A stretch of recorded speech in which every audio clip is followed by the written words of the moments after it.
tema da mensagem dessa noite é o desejo de Jesus para a sua igreja. O desejo de Jesus para a sua igreja. Capítulo 17 de João, essa oração ela foi feita antes de Jesus ir para a cruz. Muito natural, né? Foi o momento em que ele faz um relatório para o Pai, falando que ele veio e fez aquilo que o Pai havia pedido que ele fizesse.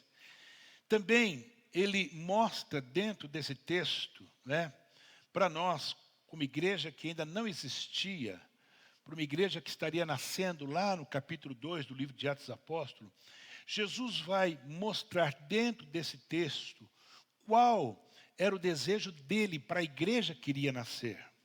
Ele vai falar algo tremendo aqui sobre a igreja que ainda não tinha nascido, mas o desejo do coração dele, de quem? Jesus para a sua igreja.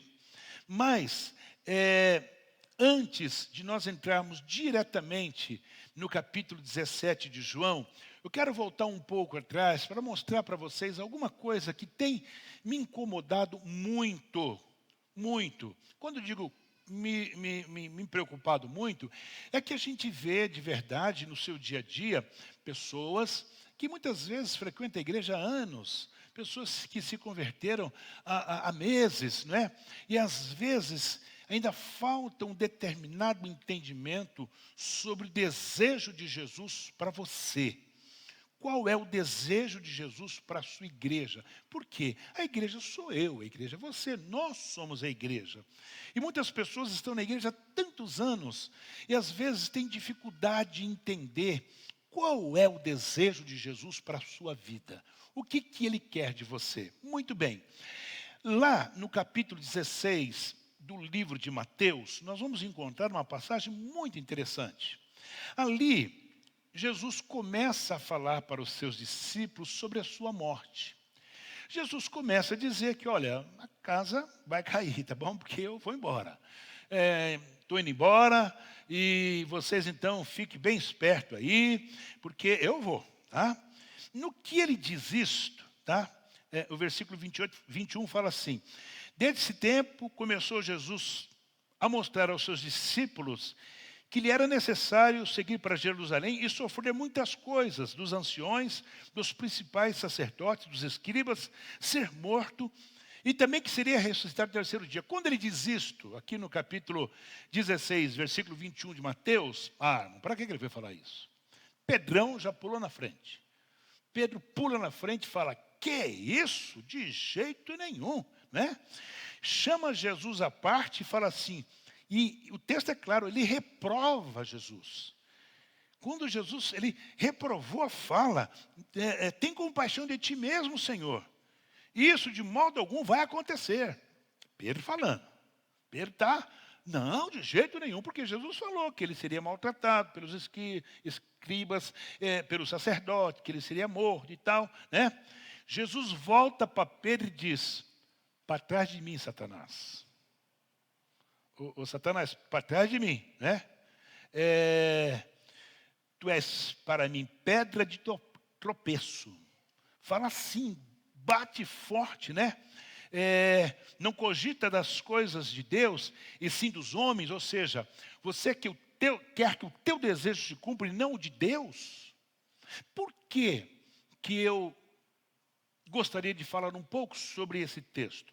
Aí é o tempo, no versículo 24, que Jesus diz assim: se alguém quer vir após mim, a si mesmo se negue, tome a sua cruz e me siga.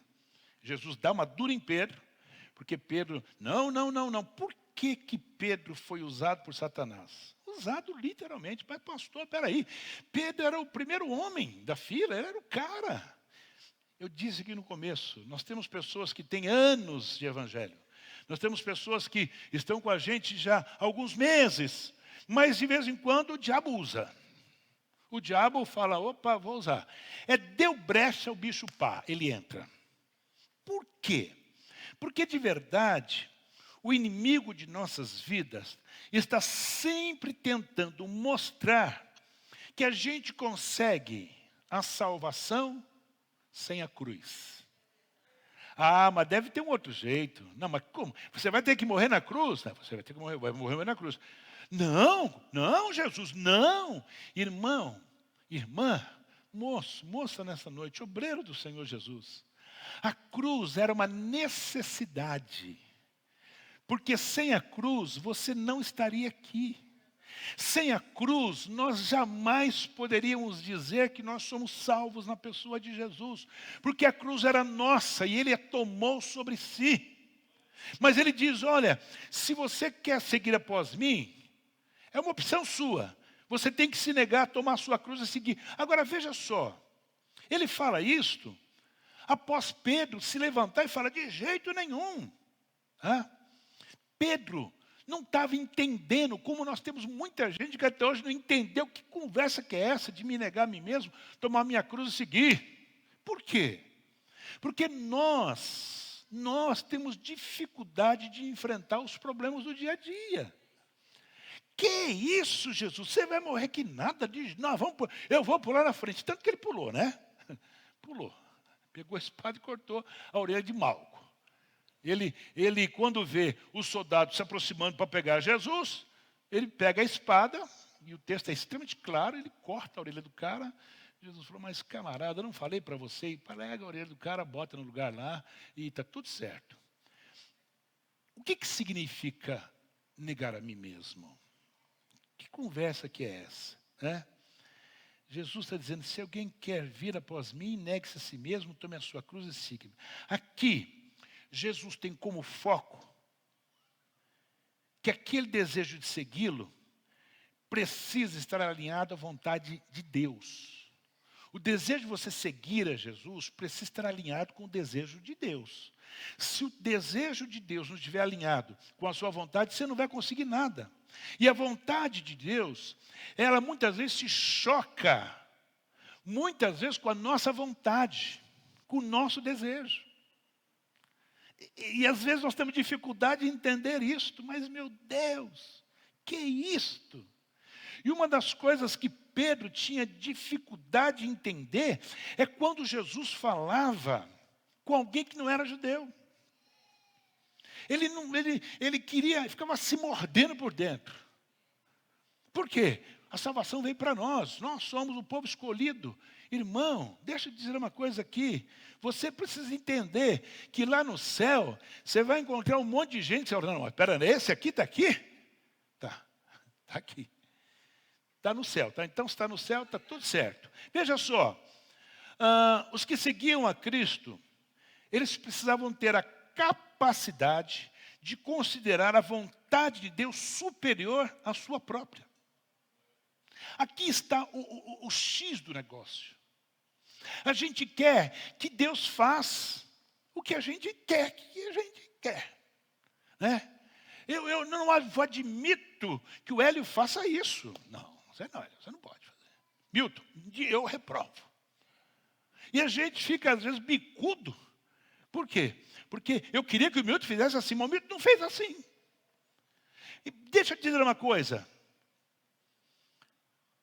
Se você quer seguir a Jesus, você precisa ter a capacidade de considerar a vontade de Deus, que ela é superior à tua vontade. As suas atitudes, muitas vezes, que você acha que tem que ser, não, Deus não quer assim. Por quê?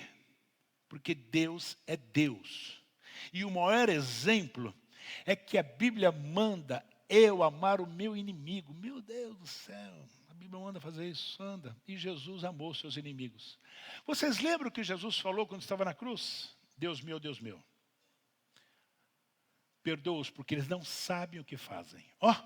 Jesus pedindo perdão para aqueles que estavam lhe matando. Perdoa porque não sabe o que faz. A vontade natural da carne é o ódio pelos inimigos. A vontade natural minha é dizer, não, esse irmão está errado. Esse meu vizinho não sei o quê. Esse meu parente não sei o quê. Irmão, você é crente na pessoa de Jesus. Você tem que se parecer com Jesus. Por isso que a minha mensagem essa noite, eu desejo Jesus para a sua igreja. Eu vou entrar já no tema, mas eu precisava dizer isso para você antes, que não adianta você falar que você é igreja de Jesus, sendo que você quer que a coisa aconteça do jeito que você quer. Não, não vai acontecer. É do jeito que Deus quer. Porque os planos de Deus nós não conhecemos, mas Ele conhece. Ele diz, eu sei dos planos que eu tenho para vocês. Às vezes não é aquilo que você quer, é aquilo que Deus quer. Então glorifica a Deus, mas está doendo porque Deus tem coisa com você. Negar a si mesmo, o que é? É um conjunto de ações diárias que nós vamos tomando à medida que esses conflitos de vontades aparecem em nossa vida. Não, eu quero. Às vezes a gente fica igual aquele bebezinho, aquela criancinha rabugentinha, que ela quer porque ela quer, ela chora e ela cai no chão. A minha neta, de vez em quando, não sei se está assim ainda, a Juju, ela quando está brabinha, ela põe a cara no chão e fica lá assim, a carinha no chão.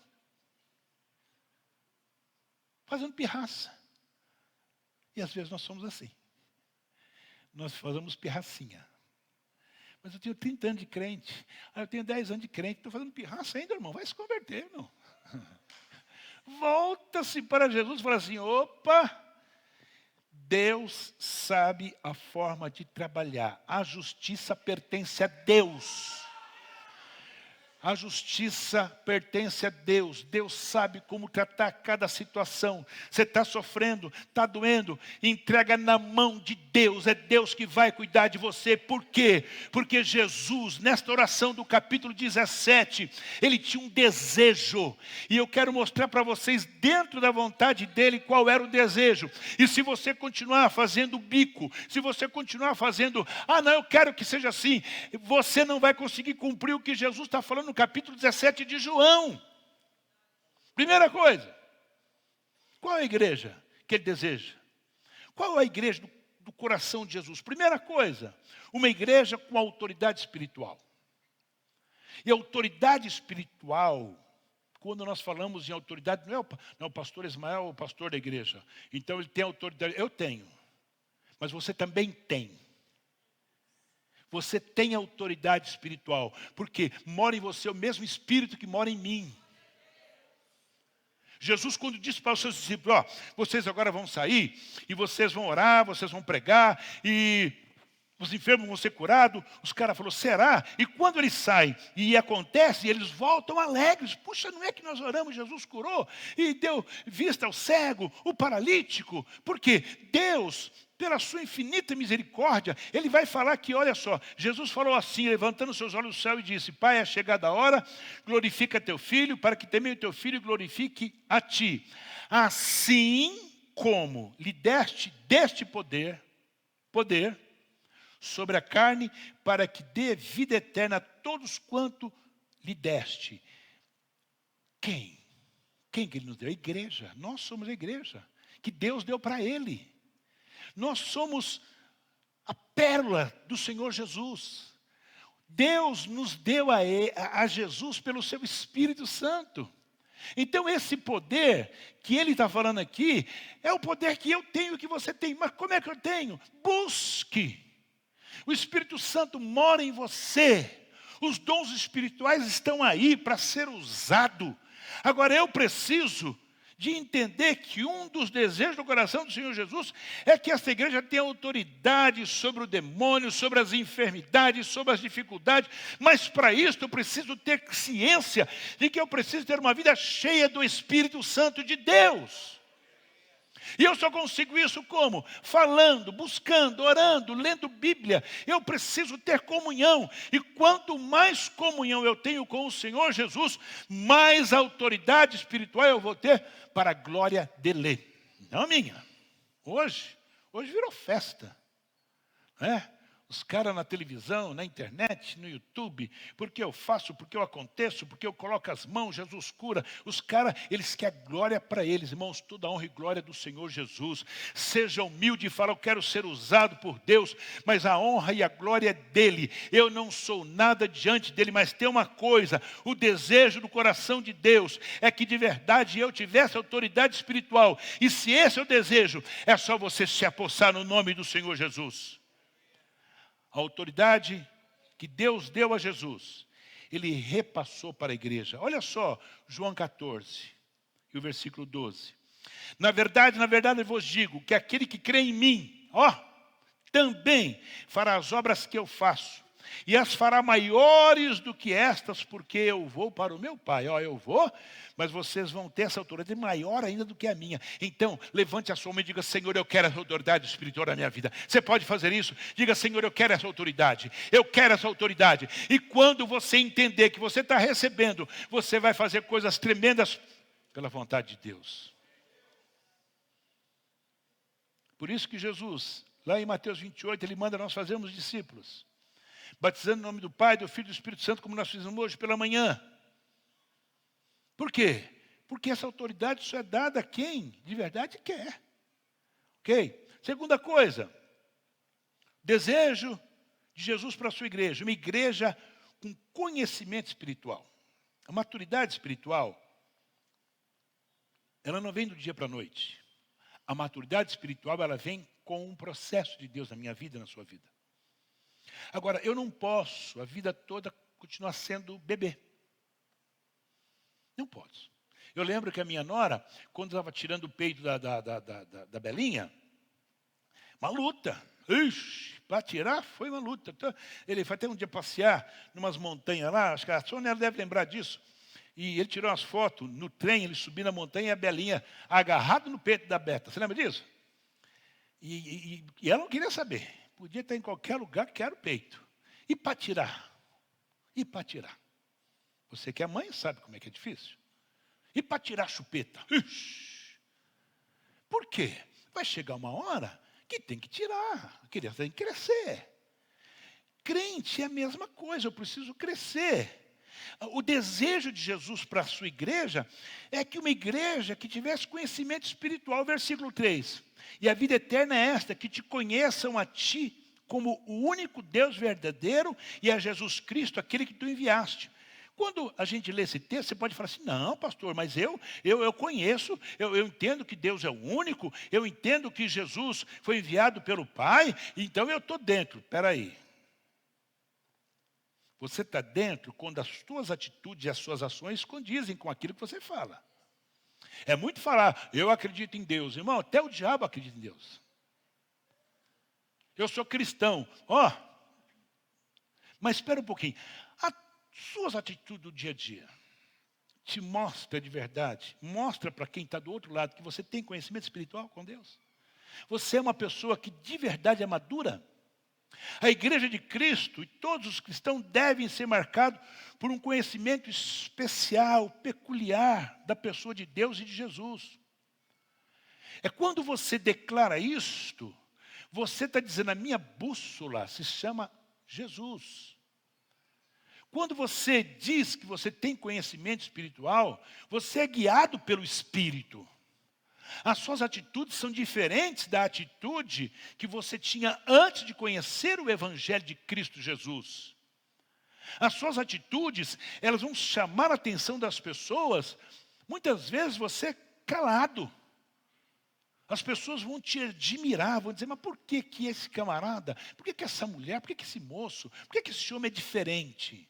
É porque você de verdade tem conhecimento espiritual. E quando nós temos conhecimento espiritual, nós vamos atingir patamares tão altos que tem dia que você fala: meu Deus, onde que eu estou? Por quê? Conhecimento espiritual. O conhecimento espiritual nos faz chegar a algum lugar. Tendo-vos por certo que quem começou a boa obra aperfeiçoará até o dia de Cristo. Esse aperfeiçoará é dia a dia. Agora, como é que eu vou ter de verdade conhecimento espiritual? Buscando, lendo Bíblia, vindo aos cultos, escola bíblica dominical. Senão você vai ficar sempre um cristão raso, um menino, uma criança. Né? Como dizia a minha avó, esse aí é um menino de calça curta. Naquele tempo usava calça curta mesmo. Mas quando meu avô ele via adulto com atitudes de criança, ele falava: isso aí é um calça curta. Porque criança usava calça curta. Está entendendo? Então veja só, como é que eu cresço? Você cresce, você Tendo intimidade com Deus. E a intimidade com Deus eu só consigo buscando a Ele, lendo Bíblia, orando e dizendo: Senhor, eu estou aqui hoje te agradecendo porque o Senhor me deu mais um dia de vida. Senhor, eu tenho comida para comer. Senhor, olha, estou tomando um cafezinho aqui. Senhor, eu tenho amigos. Isto é crescimento espiritual. A igreja que Jesus deseja, uma igreja que seja propriedade exclusiva de Deus. Quando a gente fala isso, você sabe muito bem, se você comprar uma casa hoje, uma propriedade, você compra, você vai no cartório, aí você faz a escritura, depois tem que fazer o registro, não é isso? Você faz o registro. Quando você faz o registro, está dizendo, a partir de agora, esta propriedade é sua. Está ali, bonitinho. Quando pega aquele númerozinho, como é que chama aquele númerozinho? A matrícula, meteu a matrícula, está lá o teu nome. Você é o dono. O que Jesus está falando aqui? É exatamente isso. Olha o que Jesus fala no versículo 6. Manifestei o teu nome aos homens que do mundo me deste. Ele está falando dos seus discípulos. Eram teus e tu me deste. Por que era teus e tu me deste? Como é que é esse negócio? Jesus falou, era teu e agora tu me deu. Por quê? Quem fez o homem foi o próprio Deus. Deus fez o homem à sua imagem e semelhança. O homem se distanciou. Agora, a partir do momento que o homem conheceu Jesus, aí Deus falou assim, agora eu restaurei esse homem e agora ele é teu. Jesus disse, eu sou o caminho, a verdade e a vida. Ninguém vai ao Pai se não for por mim.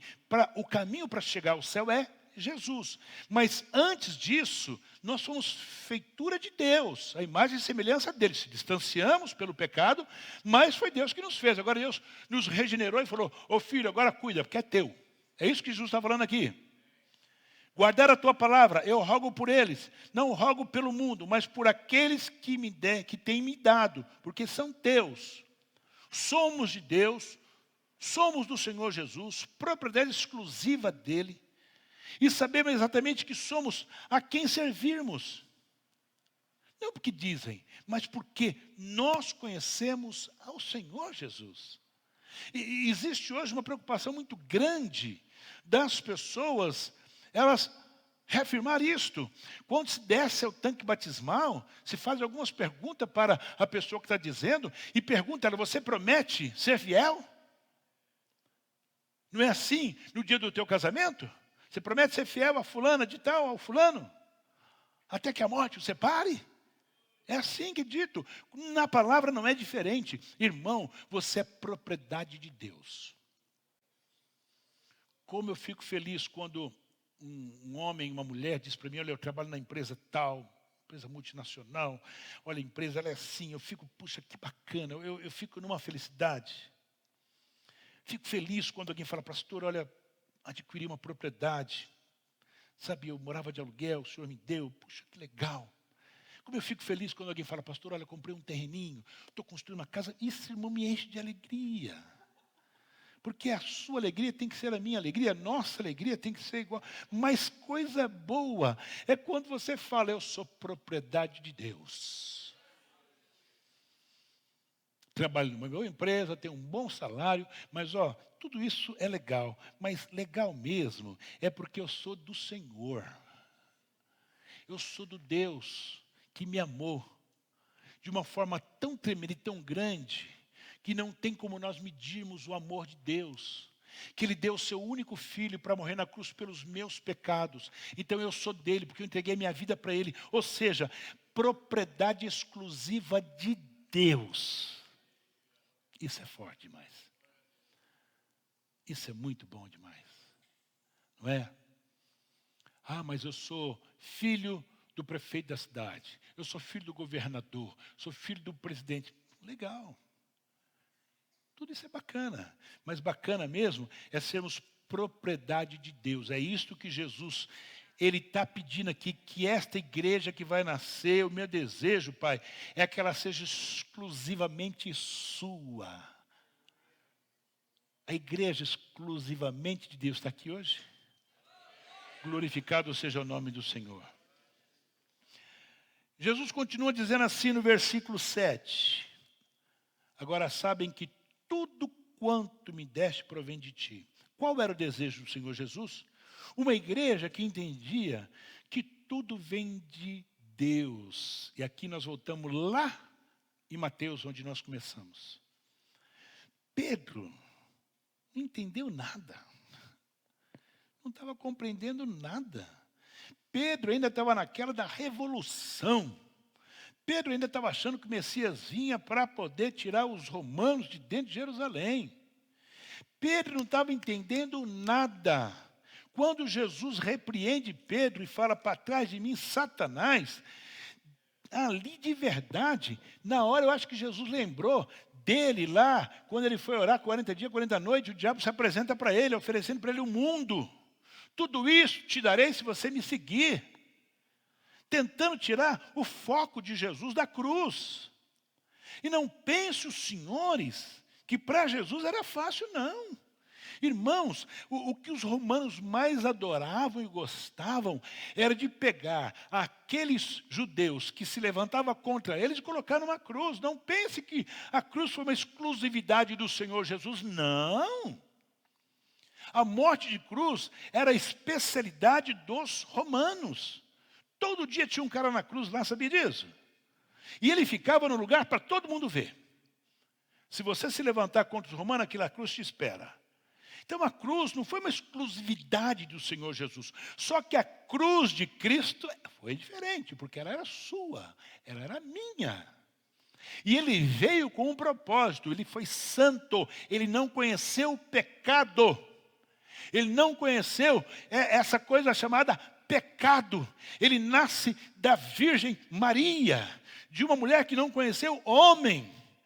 Nasceu debaixo da graça do Espírito Santo, com um propósito. E o que Jesus está falando aqui é que ele queria que eu e você como igreja entendesse que tudo vem dele. Não queira você tomar atitude no lugar de Deus. Não queira você dizer, não, tem que ser assim, irmão, tem que ser da forma que Deus quer. Agora sabem que tudo quanto me deste provém de ti. Não pense que Deus vai querer que você vai choramingar. Irmão, Deus está no negócio? Deixa que Deus cuida. Deixa que Deus cuida. Somos uma igreja que vive com os recursos do Senhor. Não do Estado, não de pessoas, mas do Senhor. Sabemos exatamente que Deus chama, nos capacita, nos sustenta. Sabemos claramente de onde vem a nossa provisão diária. Vem de Deus. Ah, pastor, eu trabalho. Ô, pastor, você trabalha, né? Que legal, eu tenho salário. Quem é que te dá saúde, meu filho? Quem é que te dá condições de você levantar todos os dias para ir trabalhar? Ô, irmão, deixa de ser ignorante. E glorifica a Deus porque você levanta pela manhã e vai trabalhar. Glorifica a Deus porque você tem um trabalho. Glorifica a Deus porque você consegue trazer o sustento para a sua família. Quantas pessoas, eu estava lendo essa semana, 2 semanas atrás, que se casou um filho ou filha do Michael Schumacher. Quem era Michael Schumacher? Um dos maiores corredores de Fórmula 1. Foi acho que o cara que mais ganhou campeonato. O alemão era o cara. De repente, foi esquiar, caiu e está lá, numa cadeira de roda. Ninguém sabe nem como é que o cara está. Acabou a vida do cara. Por quê? Quem dá vida é Deus, quem dá saúde é Deus. Então, o que Jesus está falando aqui é o seguinte: quero que a tua igreja, Deus, entenda que tudo vem de ti. Não é homem, não é provisão. Não, mas eu quero que seja assim, irmão. Vai orar a Deus, fale com Deus sobre essa situação, que Ele vai cuidar. Entrega o teu caminho ao Senhor, confia nele, o demais Ele vai fazer, diz a palavra de Deus. Por fim, o desejo de Jesus para a sua igreja é que seja uma igreja que viva pela fé. Versículo 8 diz: porque eu lhes dei a palavra que tu me deste, e eles a receberam, e verdadeiramente conheceram que saí de ti, e crerão que tu me enviaste.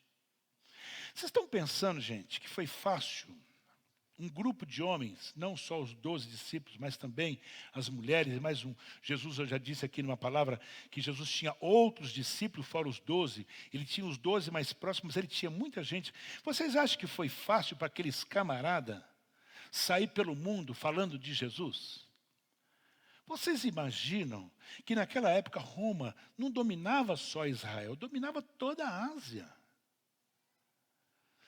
Dominava o que hoje é a Inglaterra, dominava o que hoje é a Alemanha, dominava todos aqueles países.